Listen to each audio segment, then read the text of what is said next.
भगवान व्यासदेव जी के कई आश्रम हैं, प्रयाग में, बद्री, विशाल, बद्रीनाथ में। 2-4 दिन बाद कहा कि आप यहाँ के प्रधान आचार्य की स्थिति से समस्त ब्रह्मचारियों का संयमन कीजिए, दिनचर्या चलाइए, मैं कुछ दिन बाद आता हूँ। जो आज्ञा।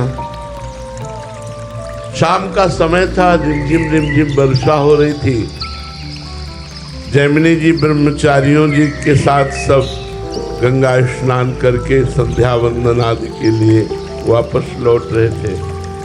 इतने में पायलों की आवाज आई, छम छम छम छम। बड़े सावधान ब्रह्मचारी, किसी ने भी आंख उठा के नहीं देखा, सामने आ गए। हमारी रक्षा कीजिए, मैं जंगल में भ्रमित हो गई हूँ, किधर जाना है मुझे पता नहीं, रात्रि का समय आ रहा है, आप महात्मा लोग बड़े करुणा में हैं, आप मुझे रख दीजिए। जैमिनी जी ने कहा, गुरु जी है नहीं और यहाँ सब ब्रह्मचारियों का निवास है, इसलिए यहाँ माताओं बहनों का रात्रि में तो निषेध ही है, गुरु जी होते जैसी आज्ञा होती आपको। तो कहा, हम शरणागत हैं, हम कहाँ जाएं, आपकी शरण में है। जैमिनी जी ने कहा, तो ठीक है, एक कुटिया हम एकांत में आपको दे देते हैं, आज रात्रि निवास कीजिए और प्रातः होते ही आप अपने गंतव्य स्थान को चले जाइए। एक बात ध्यान रखना, अगर मैं भी आऊं और कहूं कि कुटिया खोलो तो मत खोलना।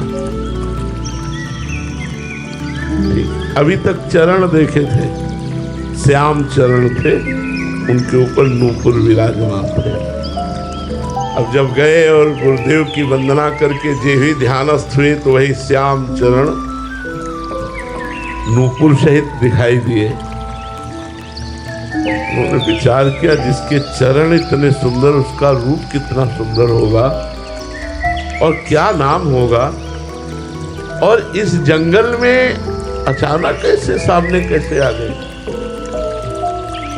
किस नगर से आई, कहाँ भूल कर दी मार्ग में, कुछ तो बात करनी चाहिए। और बार बार चित्तवृत्ति हटा रहे और भगवान में लगा रहे, लेकिन बार बार चित्तवृत्ति हट करके वहीं जा रही।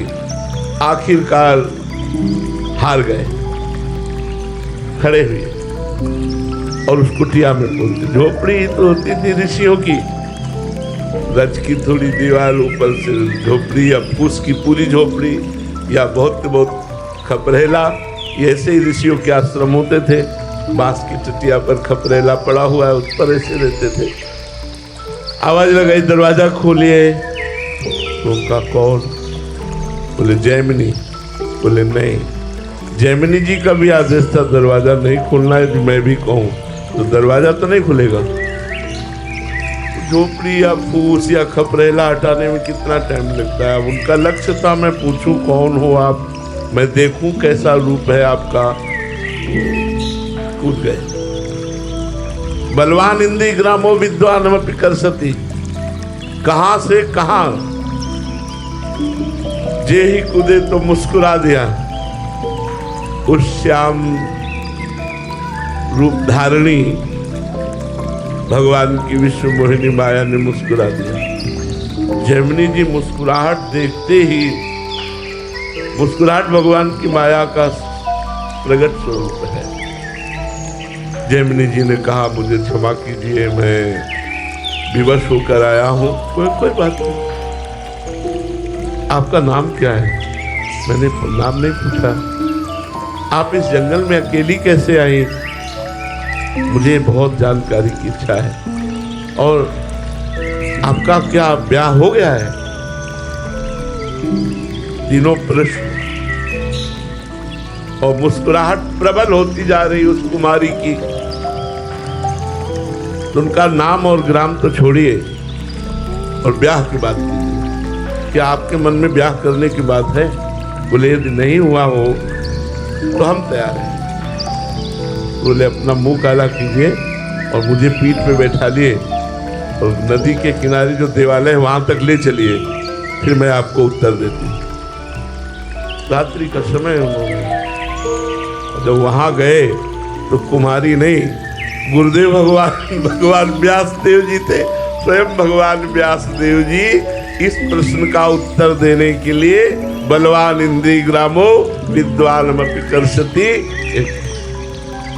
ये काम इतना प्रबल देवता है, इतना बलवान देवता है कि भगवान शंकर की भी समाधि भंग कर दी। रामचरितमानस में आता है